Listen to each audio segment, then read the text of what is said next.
안녕하세요. 김호준입니다. 밀양시 세종병원 화재 대형 재난의 현장을 정치인들이 찾는 것은 당연합니다. 위로와 대책을 강구하는 것은 정치의 몫이죠.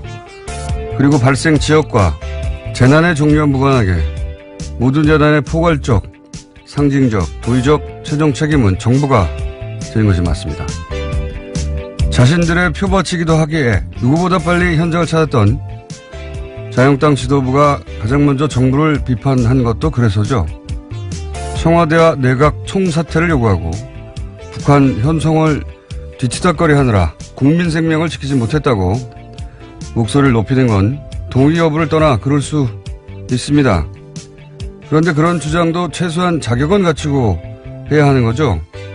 소방 인력 충원하자니까 공무원 증원이라며 반대한 건 바로 자신들이었죠. 게다가 경남 소방관의 인사, 예산 지휘권, 그러니까 전권은 경남도지사이겠습니다. 중앙정부는 지방직 소방행정의 권한이 없죠. 경남도의회 의석 90% 가까이 자유한국당 소속입니다. 경남도정은 자유한국당 책임인 겁니다. 그럼 자유한국당은 적어도 밀양 화재에 관해서는 중앙정부를 탓하기에 앞서 먼저 스스로를 자책해야 정상인 겁니다. 정상이라면 그래야 하는 거죠. 둘 중 하나입니다. 정상이 아니거나 정상이 아니거나. 김호준 생각이었습니다.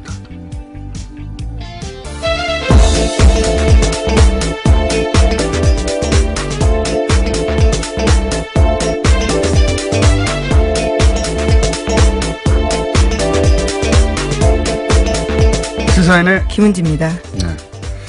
정상이 아니거나 정상이 아니거나 했는데 저희 PD가 그걸 또 못 알아듣고 나름의 유머인데 바보예요. 날뛰고 있어요 지금 밖에서. 자, 시사인의? 네, 했습니다. 또 했어요? 예.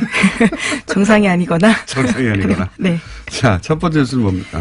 네, 다스 핵심 관계자의 녹취록이 공개됐습니다. 그에 따라서 녹취록에 나오는 140억 원을 둘러싸고 여러 보도들이 나오고 있는데요. 녹취 당사자가 입을 열었습니다. 18년 동안 이상은 회장, 그러니까 다스의 회장 최측근으로 근무했던 김종백 씨인데요. 140억 원은 다스에서 조성한 비자금이다라고 밝혔습니다. 아, 그렇군요. 김종백 씨는 이제 몇 차례 언론에 등장했기 때문에 아시는 분은 아실 텐데, 처음엔 이제 운전기사로 소개가 됐는데, 사실상 운전기사가 아니라 다스 내의 다양한 업무를 종합적으로 본 내부 사정에 아주 밝은 인사다. 이렇게 얘기해야 되는 게 맞는 것 같아요. 운전만 한 게 아니기 때문에. 네, 지방과 관계된 다양한 일도 했습니다. 그러니까 모르는 게 없다라고 봐야 될 텐데요. 그런데 이제 그 녹취록 중에 이제 140억이 여러 번 등장하는데 액수가 또 절묘하잖아요. 액수가 절묘해가지고 이것이 BBK로부터 회수한 투자금 140억 우리가 계속 문제 삼았던 그거라고 해석하는 언론도 있고. 왜냐하면 녹취록 그 대목은 굉장히 짧거든요. 네, 맥락을 알아야지만 알아들을 수 있는 이야기이긴 합니다. 네. 그리고 또 이제 그 녹취록 중간에 보면 그 돈을 나눠서 김재정 이상은 각각 당시 최대주 두 사람의 통장에 들어가 있었던 내용이 나오니까 이건 도곡동 땅 매각 대금이다라고 해석하는 언론도 있었고요. 근데 이제 그렇게 해석이 엇갈리니까 그 녹취록의 주인공, 그러니까 통화를 한 당사자죠. 그 김종백 씨가 그게 아니라 이것은 정호영 특검 때 나왔던 120억 플러스 그 이전에 한 20억 정도의 또 비자금이 있었는데 그걸 얘기하는 거다. 네, 당사자가 직접 밝힌 겁니다. 본인이 대화 도중에 등장했던 그 해당 부분은 그런 맥락에서 등장한 거라고 지금 이제 해설을 해준 건데,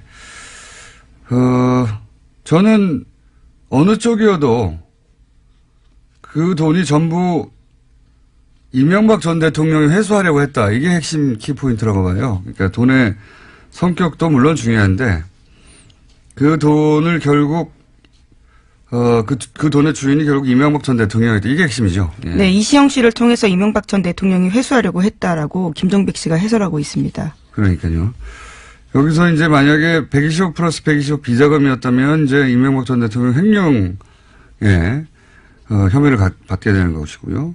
도곡동 땅이었다면 이제 차명소유 문제가 되는 거고, BBK 140억은 대통령 권한으로 그 자기 재산을 찾으려고 공권력을 이용한 거니까 직권남용 부분. 네, 현재 수사가 진행 중입니다. 예. 어느 쪽이든 걸립니다.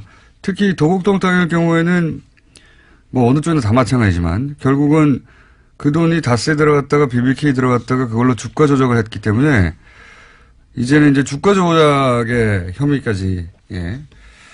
어느 쪽으로든 다 걸린다. 예. 어쨌든 그런데 김종백 씨는 이 녹취의 주인공 김종백 씨는 그 돈은 120억 플러스 120억 비자금을 의미하는 대화 속에 등장하는 거였다. 네, 120억 플러스 20억. 20억. 예. 예. 자, 결국은 이 대목은 뭐 검찰이 밝히겠지만 어느 쪽이든 간에 이명박 전 대통령에 치명적으로 작용할 건 동일합니다. 주인이 본인인 정황이 나왔으니까요. 그리고 이제 김종백 씨 본인도 이제 관련 인터뷰를 했더라고요. 네, 어제 MBC와 여러 가지 이야기들을 했는데요. 언론에 정확하지 않은 정보들이 나가기 때문에 그에 대해서 자신이 밝히겠다라는 입장도 이야기했고요. 뿐만 아니라 비자금이 제대로 밝혀졌으면 좋겠다라면서 여러 가지 이야기들을 했습니다.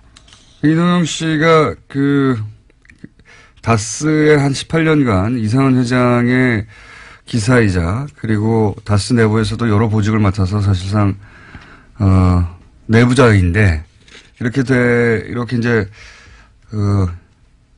양심 선언을 하게 된 이유 중에 하나는 이동영 씨, 그러니까 이상은 회장의 아들 이동영 씨가 리베이트 관련한 불법 행위가 드러나자 그걸 뒤집어 쓰라고 요구하자. 예.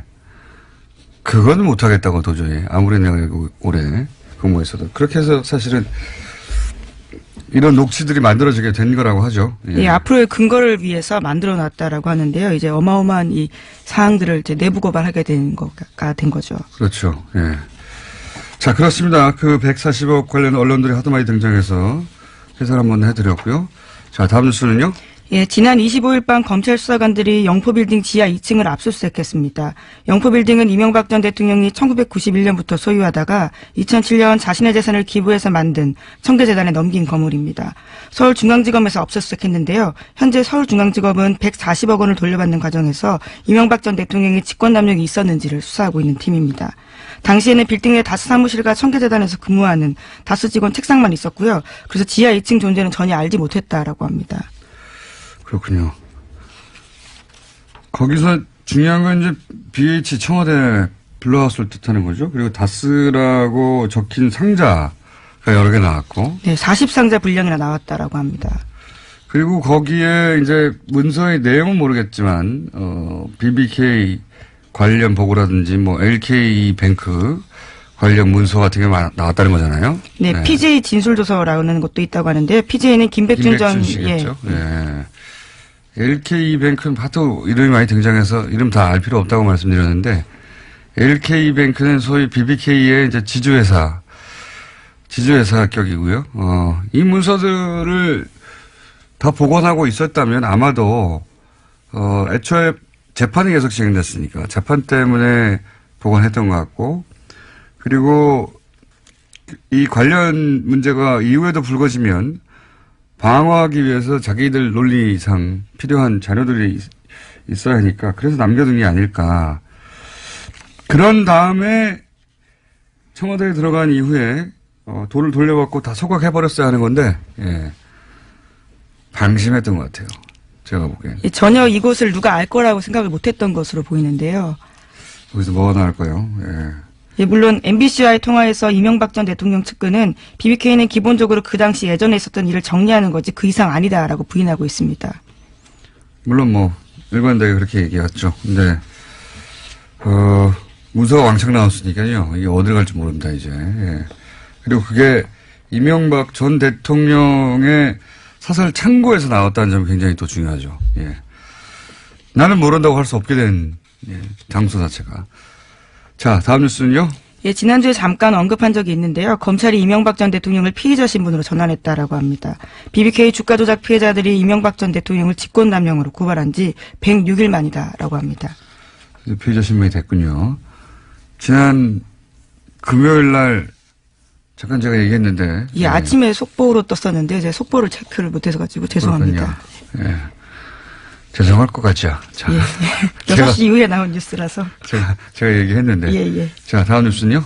네, 이명박 전 대통령의 친형 이상득 전 의원이 지난 26일에 검찰에 출석했습니다. 국정원으로부터 불법 자금 1억 원을 받은 혐의인데요. 하지만 건강상의 이유로 4시간 만에 돌아갔습니다. 아침에 휠체어 타고 나왔는데 4시간 만에 돌아간 겁니다. 이분뿐만 아니라 이상은 회장, 현 다스 회장도 아프실 예정인 걸로 저는 알고 있습니다. 네. 그리고 다스 자체도 아프실 예정인 것으로 저는 알고 있고요. 다스가 어떻게 아픕니까? 다스도 아프실 예정인 것으로 고위부도 뭐 이런 얘기도 나오고 있고. 예. 비자금 옮기는 거 아니냐 뭐 이런 얘기도 나오고 있고. 예. 다스 회장님도 다 아프실 예정이고. 예. 이상득 전 의원, 이명박 전 대통령 형님도 이미 아프신 상태였죠. 네, 혐의를 부인하면서 건강 때문에 조사받을 수 없다라면서 철수했습니다. 예. 앞으로 계속 아프실 예정일 거예요, 관계자들이. 자, 다음 뉴스는요? 네, 군 사이버 사령부가 온라인 블랙리스트를 만들었다, 그리고 관리했다라고 오늘 아침 한겨레 신문이 보도했습니다. 네, 정확히는 한겨레 21 보도인데 한겨레 신문에 나온 겁니다. 레드펜이라는 작전면을 썼다고 하는데요. 이명박 정부의 비판적인 인터넷 사용자 등의 대상이었다라고 합니다. 이거는 제가 전문 분야입니다. 이게 무슨 의미냐면, 사이버사 혹은 뭐 국정원 이런 곳에 정부를 비판하는 아이디 블랙리스트가 있다. 이게 무슨 의미냐면 이렇게 활동합니다. 저는 오랫동안 봐왔던 행태인데 이제 온라인에서 정부를 비판하는 사람들이 있잖아요. 한두 명도 아니고 몇만 명이죠. 그 중에서 이제 열심히 하는 사람들이 한 10,000명 정도 있다고 칩시다. 뭐 개인들 중에. 어떤 사람들은 뭐 포털 게시판에서 적극적으로 활동할 수도 있고, 어떤 사람들은 뭐 자신이 잘 가는 커뮤니티 게시판에서 활동할 수도 있고요. 뭐 SNS나 페이스북 같은 데서 자기 의사를 밝힐 수도 있고요. 그런 개인들을 뭐 몇만 명 단위로 이제 아이디를 수집하는 거예요. 그리고 나서 그 사람들이 예를 들어서 포털의 게시판에 글을 써요. 그러면 그 사람이 글 쓴 것을 향해서 득달같이 달려갑니다. 댓글을 달아요. 다시 방어하는 내용들을 쓴다라는 그렇죠. 거죠. 그 사람을 따라다니는 거예요. 그 개인을. 자기가 잘 가는 커뮤니티에 글을 써요. 그럼 득달같이 달려가서 댓글을 쓰거나 비판을 해요. 그러니까 그 사람은 개인이잖아. 저쪽은 부대고. 그죠? 저쪽은 조직이고 이쪽은 개인인데 그 개인이 그걸 대응하느라 신경을 쓰고 에너지를 쓰고 하다 보면은 괴롭잖아요. 그렇게 의욕을 혹은 활동을 위축시키는 겁니다. 그래서 이 활동이 여러 가지가 있어요. 제가 지켜본 바로는 그렇게 그 사람들 따라다니는 경우 또는 그 사람이 글만 쓰면 공격을 해서 그 파급력을 떨어뜨리는 거죠. 중화시키는 거죠. 네, 해당 기사에도 그런 내용이 있습니다. 20명 내외 검색팀에서 하루 24시간 작업을 수행하면서 관리했다라고요. 이건 사이버 사령부에서고 그 조직은 국정원 조직보다 작거든요. 국정원도 이 일을 해온 것으로 저는 알고 있어요. 그리고 그렇게 주요 인물들은 그 사람들이 글을 쓰든 쓰지 않든 지속적으로 주기적으로 그 사람에 대한 비판 글을 올려서 평판을 떨어뜨리는 겁니다. 여러 가지 활동을 하는 거예요. 그런 활동을 지속적으로 합니다. 지속적으로. 그래서 개인의 경우에는 그 스트레스를 받아서 쓰다가 말아버리는 거예요. 이게 내가 무슨 영광을 보겠다고 이런 일을 하느냐. 아니면은 그 사람 그 개인 부대죠. 부대하고 싸우느라고 힘을 다 빼버리는 거예요. 주고받고. 뭐 그런 행위를 해가지고 전체적으로 그런 사람 쓰는 사람들을 평판을 떨어뜨리고 위축시키고 파급력을 떨어뜨리는 일들을 해왔죠. 네.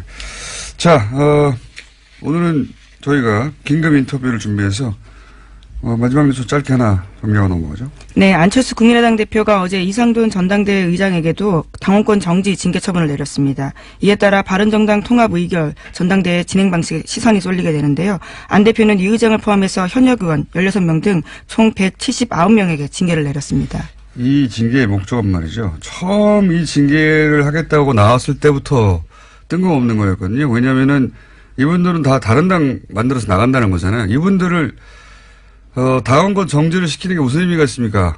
그렇죠?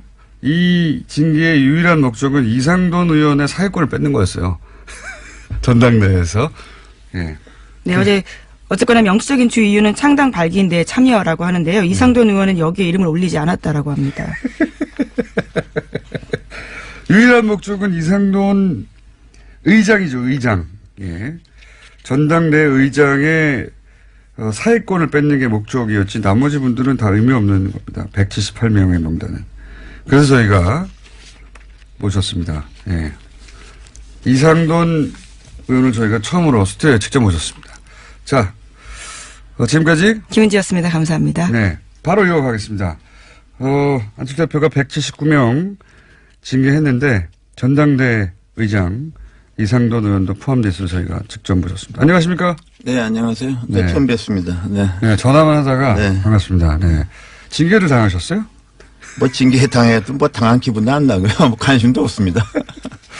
제가 방금 179명 징계는 결국 그 타겟이 전당대 의장인 의원님이라고 제가 해석을 했는데 어떻게 보십니까? 뭐 그런 면도 있지만요. 처음부터 당교를 바꿔서 그야말로 새벽 6시부터 뭐 전국 23곳에서 투표를 하고 밤 9시에 뭐 인터넷 뭐 화면 중계를 해가면서 전당대회 한다는 아주 그냥 초현실적인 전당대회를 한 것은 다 어떻게 보면 그 전당대회 의장이 저이기 때문에 시작한 측면이 많다고 봅니다. 그렇죠. 네.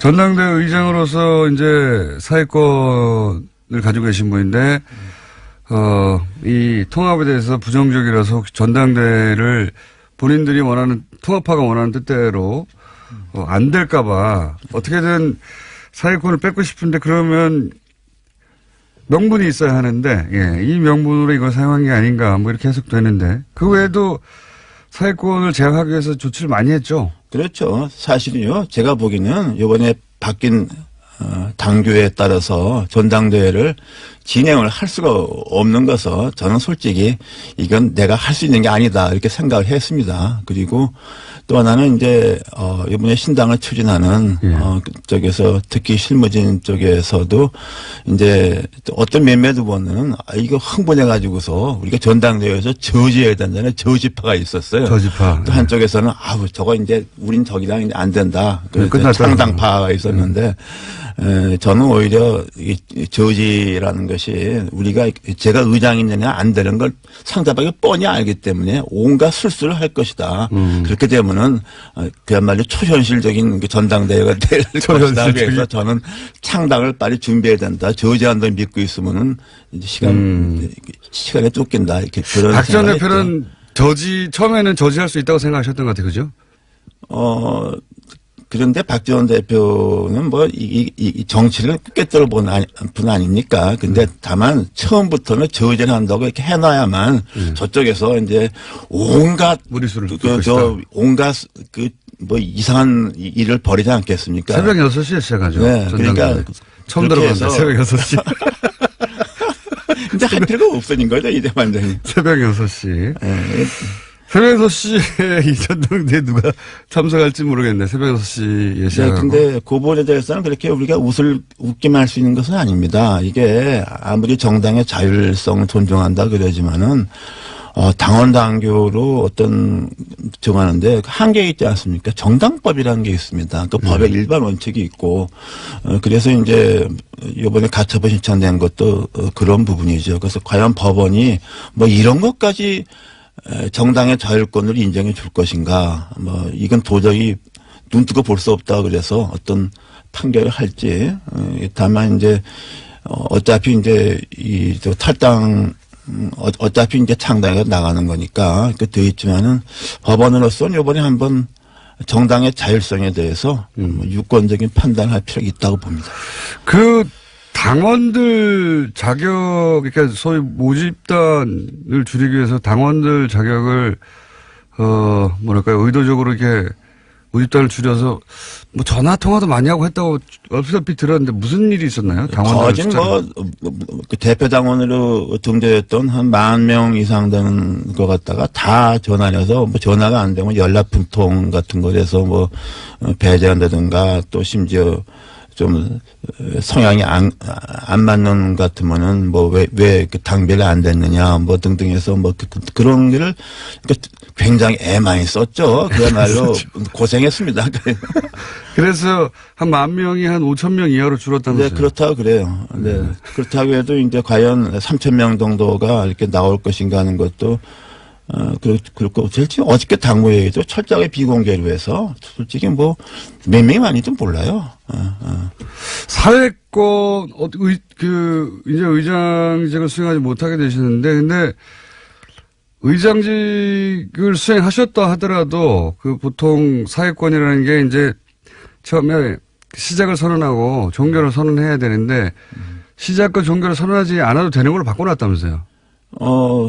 근데 뭐 저도 그 상세한 건 딱 보지도 않았어요. 뭐 어차피 그거 되지 않을 거니까 그 완전히 그 사회 보면 그 바보 되는 거 아닙니까? 솔직한 얘기로 23명에 뭐 화면 보고서 이게 뭐 나 그런 게 해본 적도 없고 전국 23곳에 이제 네, 중계하는 뭐 화면 보고 물어보고 내가 그 짓을 어떻게 합니까? 그러니까 그리고 나는 이게 전당 대회까지 창당이 이렇게 진행될 거라고 생각을 했지만 그 내 성격 같아서는 처음부터 이제 이건 난 이거 못한다고 당결 바꿨을 때 이제 그렇게 발표한 것도 방법이었지만은 막 이런 전략적 고려 때문에 제가 계속 침묵을 했던 거죠.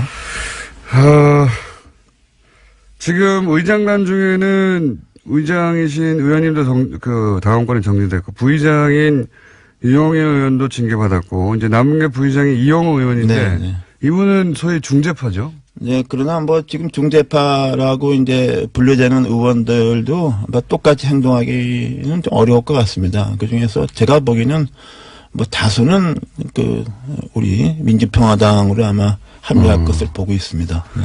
민주평화당이 처음에 창당할 때 뭐 14명이다, 15명이다.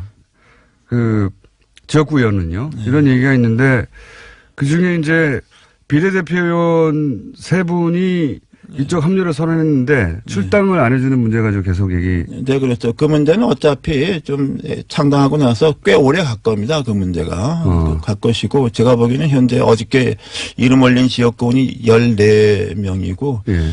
그 중에 아마 불원간 지역구원 제가 보기에 한 최소한도 3명 정도는 추가 갈 것 같습니다. 14명에 3, 4명 정도. 3, 4명, 17, 18명. 네, 17, 18명 정도로 아마 2월 6일 날 네. 창당을 하지 않을까 보고요. 네, 그리고 이제 선거에 임박하게 되면은 또 무슨 그리고 또 하나는 그 의원 지역구원을 뺀 전원이 그 지역구를 빼면 별로 많지 않습니다.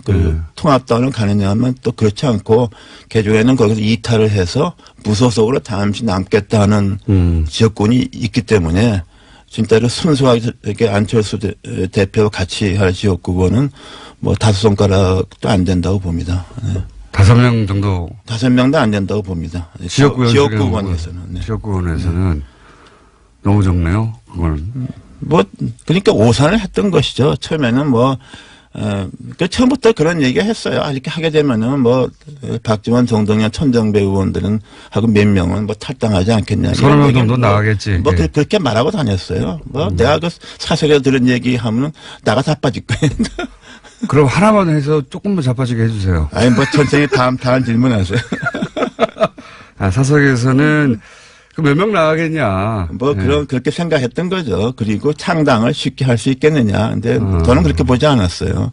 왜냐 그러면은 우리 그 호남 의원들이 4선 의원 그러는데 4번에 당선됐지만 당적에 다다른 의원들이 몇 명씩 있어요.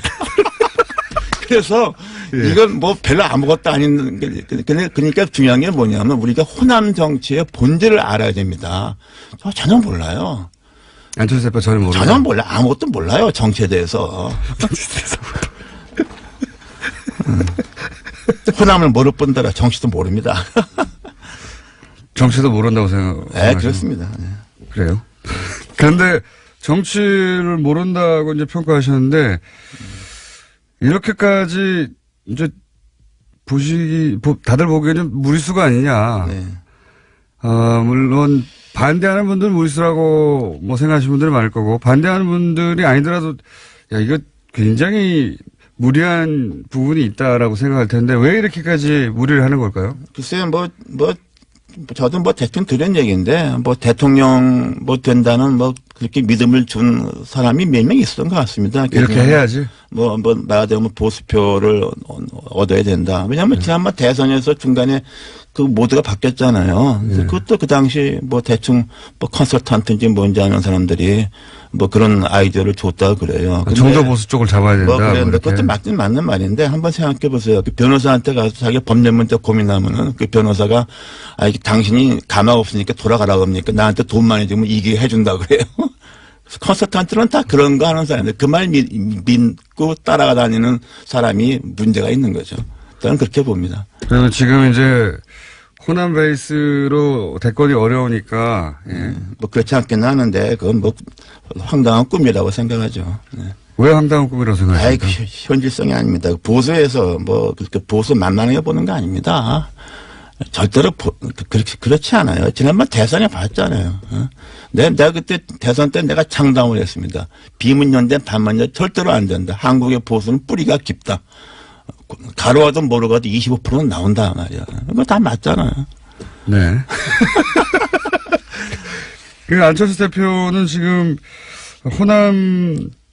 호남만으로는 이제 다음 대권도 어렵다고 보고 조금 상처를 입더라도 호남의 일부 이제 중진 의원들은 떨궈내고 그리고 보수하고도 손을 잡고 그래서 가운데서 이렇게 새를 부르려고 하는 그런 의도였던 것 같은데 생각보다는 많이 떨어져 나가고 있고 그리고 의원님 보시기에는 보수도 그렇게 손쉽게 손잡아주지 않을 것이다 이런 말씀이십니까? 그렇죠. 그리고 처음에는 이거 동서화합으로 모두를 잡았잖아요. 이원주 의원이 화개장터에서 유승민 안철수가 만나서 동서 영원한 화합한다 그랬는데 지금 돌아가는 형상은 유승민 대표는 자기 뜻과는 다르게 TK에서는 배신자로 찍혀 있지 않습니까? 안철수 대표는 완전히 호남을 배신한 정도가 아니라 욕보인 사람으로 돼 있잖아요. 영원함이 화합이 아니라 영원한 배신자의 화합돼 버렸잖아요. 그러니까 무슨 시너지 효과가 나옵니까? 이게 이 얘기가 안 되는 거예요. 그래도 유승민 대표 입장에서는 사실은 당이 위기에 처했는데 이 정도면 아주 큰 이익이 남는 결합 아닙니까? 저는 정의당이 비가이든 육석 가지고 황당당한 자기 철학을 내지 않습니까? 나는 유승민 대표가 악수를 뒀다고 봐요. 그리고 그쪽에서는 안철수 대표가 취약하니까 또 따라오는 의원도 비례 의원밖에 없으니까 자기들이 당을 장악한다고 보는데 그 오산입니다. 요번에 봤잖아요. 당무회의가 뭐고 의원은 없고 이른바 무슨 비의원 무슨 위원장 등등등에서 안철수 열성파들이 있지 않습니까? 막무가내. 거기 또 다 가잖아요. 난 유승민 대표나 하태경 의원이나 그거 감당하기가 만만치 않다고 봐요, 저는. 안철수 대표를 지지하는 지역구 원외위원장이나 원외위원장, 당무위원회 다수 등등 지역위원장. 그건 이제 합리적인 대화 논리가 안 통하는. 그럼 그분들이 다 이렇게 통합당에 가면은 이제 조금 있으면 유승민 대표도 쫓겨납니까? 유승민 하태경 한번 당해봐야죠. 나는 거기서 오산한 거로 봐요, 나는.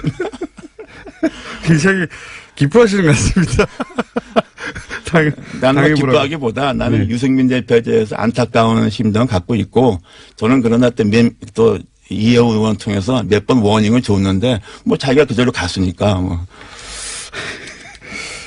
그 비례대표 출당 문제는 어떻게 될까요? 지금 의원님은 출당을 요구하는데 안철수 대표는 절대 안 된다고 하고 있지 않습니까? 네. 그래서 그건 저 혼자 문제만이 아니고 최소한도 박주현, 장정석 의원 외에 그 외에 한두 명 더 가능성이 있습니다. 그래요?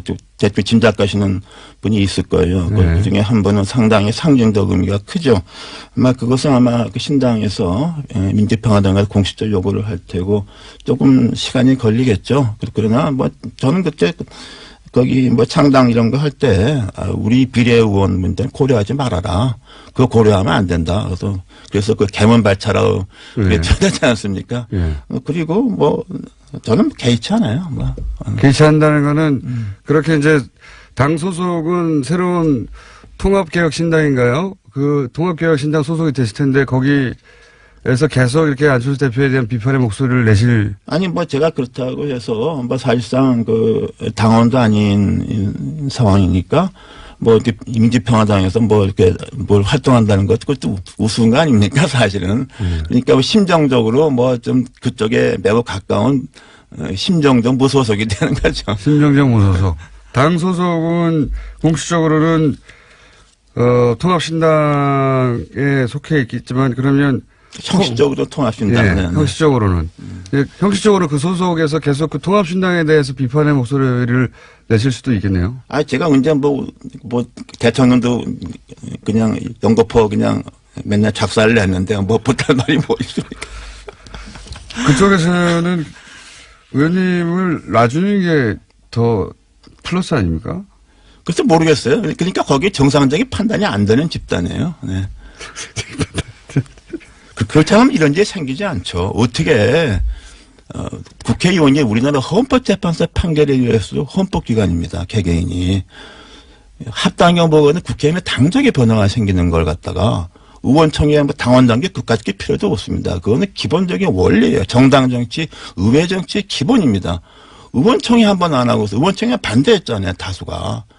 그런 놈의 일이 어디 있습니까? 그러니까 이건 뭐 정치 집단이라 볼 수가 없어요. 우리가 이렇게 토론하는 거, 이게 입이 더러워지는 겁니다. 이게. 알겠습니다. 오늘은 여기까지 하고요. 이렇게 통합을 결국은 이제 거의, 마지막 요식행위에 가까운 전당대 정도만 남겨두고 통합이 이루어질 것 같은데요. 그죠? 이루어지겠죠? 네. 예. 이루어질 것 같은데 이 통합을 성사시키는 데는 결국 안철수 대표의 의지가 가장, 중요한 역할을 한 것 같은데. 그쵸. 안철수 대표의 의지가 이 모든 걸 만들어낸 거죠? 네, 그렇죠. 네. 그게 일종의 그런 것이 한 번 꽂히면 그냥 거기서 그냥 몰두하는 그런 성격이 있죠. 네. 안철수 대표를 그러면 이 통합을 성공시키기 일보 직전인 안철수 대표를 한마디로 평가하시면요, 마지막으로. 글쎄요, 뭐 제가 볼 때는 뭐 그 정치적 소양도 없는데 어떻게 해서 일시적으로 몇 년 동안에 저 국민들한테 과분한 기대를 받았던 것이죠. 이제 뭐 지난번 대선 과정을 통해서 뭐 그 좀 다 벗겨졌다고 봅니다. 이제 우리가 이제 마지막으로 벗겨진 모습을 보는 거죠. 네. 앞으로 이 통합 당에 가셔서도 인터뷰를 자주 하시게 될 첫 번째 의원이 아니실까. 네. 생각이 듭니다. 잠시 후에 하태경 의원 바로 이어서 들어올 텐데 혹시 하태경 의원한테는 하실 말씀 없으십니까? 글쎄 내가 볼 때는 이렇게 쉽게 생각하지 말라고 싶어요. 내가 하태경 의원은 엊그저께 무슨 뭐 저하고 뭐 다른 비례하고는 좀 다르다고 생각하는데 그리고서 마치 뭐 이제 통합하게 되면 안철수 대표 빠진다고 생각하는데 저는 그건 좀 잘못된 생각입니다. 안철수 대표 아까 말씀 뒤로 빠져 있지 않은 것이다. 저는 절대로 그렇죠. 그럴 수가 없어요. 네. 그럴 수가 없는 지금 상황이 돼 있습니다. 너무 쉽게 생각하는 거예요. 그래요. 네. 알겠습니다. 오늘 여기까지 듣겠습니다. 지금까지 아직까지는 국민의당